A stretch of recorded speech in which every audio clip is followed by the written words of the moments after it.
okay, ha? Hindi okay. Ganito mo ba pinalaki mga spoiled brat na ito, ha? Linisin mo yung kalat mo na yan, ha?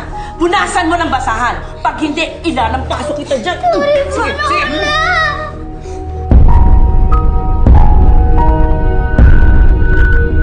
Tama na!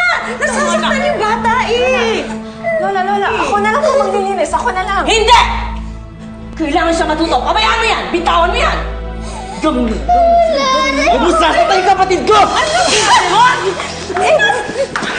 Lumaban ka sa akin! Lumaban ka, ha? Bakit ba ako sinisigawan? Pwedeng ito?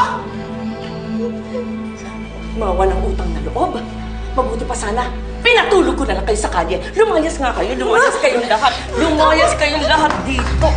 Lola, pasensya na! Magpasensya niyo mga kapatid ko. Mga bata lang yan eh. Nakausapin ko na lang sila. Ano po ba nagawa namin sa inyo, Lola? Ba't ang bigat-bigat ang dugo niyo sa amin? Tinatanong mo ko.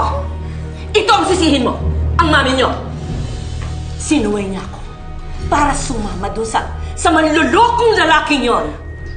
Tingnan niyo ngayon. Prenting-prente siya sa kulungan. Pinabayaan kayo. Walang kwentang tao yung kaya lahat kayo walang kwenta. Walang kwenta ang tao dito. Ano? Ikaw walang kwenta. Ano sinabi mo? Tama na sa mga Edwin! Mama, sandali! Edwin!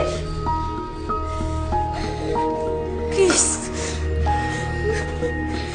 Please, tama na. Tama na kayo, ha?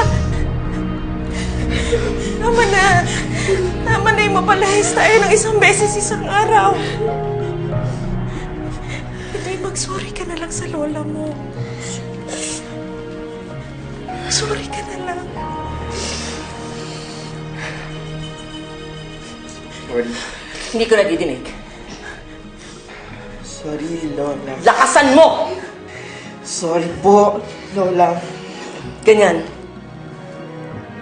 Yumuko kayo sa akin. Dahil ako ang nagpapalamon sa inyo sa pamamahay kong ito.